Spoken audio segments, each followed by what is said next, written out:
You're probably struggling to stay focused while studying, constantly pulled in different directions by notifications, thoughts, and endless tasks, wondering if it's even possible to concentrate fully and get those A's you've been chasing. I completely get it because I've been there too, frustrated and overwhelmed. But after discovering 3 simple brain hacks, everything changed. Now, every time I use them, I slip into a state of full concentration effortlessly. And today, I'm going to show you how to do the same. If you start applying these hacks, staying focused will feel as easy as flipping a switch on, no matter how busy or distracting your environment is. Let me show you how. Here's something most students don't know. Your brain doesn't want to focus. It's not your fault, it's biology. Psychologists call it cognitive laziness. Your brain prefers quick rewards, like scrolling on social media or binge-watching shows, because they release dopamine, the feel-good chemical. But here's the thing.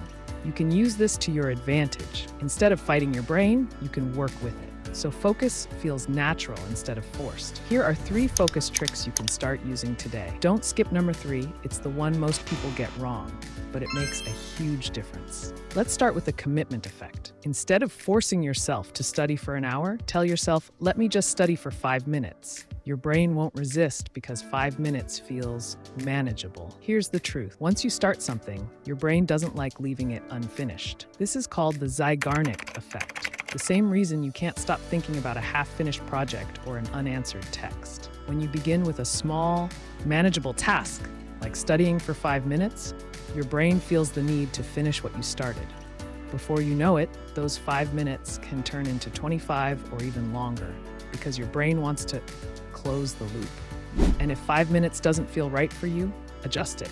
Maybe 2 minutes works better, or 10 minutes.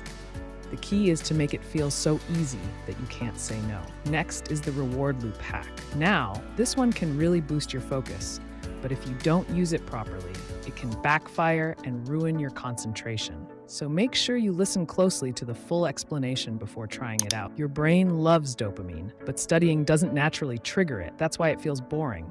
So here's how to fix it. Break your study time into chunks, like 25 minutes, and reward yourself after each session. It could be something simple, like a piece of chocolate, a quick conversation with a friend, or taking a short walk.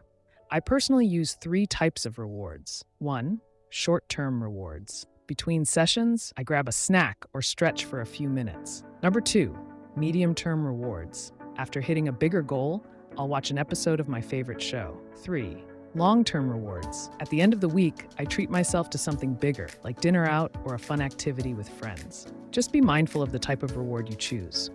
For short-term breaks, avoid anything too engaging, like scrolling through social media, because it's easy to lose track of time. Instead, pick something quick and satisfying, like having a cup of tea or taking a short walk. Save social media or binge-watching shows for the end of your day or week as a bigger reward. Here's where the magic happens. By consistently rewarding yourself, your brain starts associating studying with positive feelings.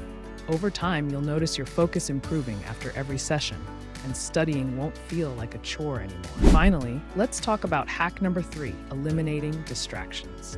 This is something a lot of students underestimate, and it's probably what's holding you back the most. Picture this. You sit down to study, but your phone is buzzing with notifications. The TV is on in the background, and your gaming console is just a few steps away. Sound familiar? Now imagine this instead. Your desk is clean, your phone is on silent in another room, and there's nothing in sight to distract you. Suddenly, focusing feels effortless because there's nothing pulling your attention away.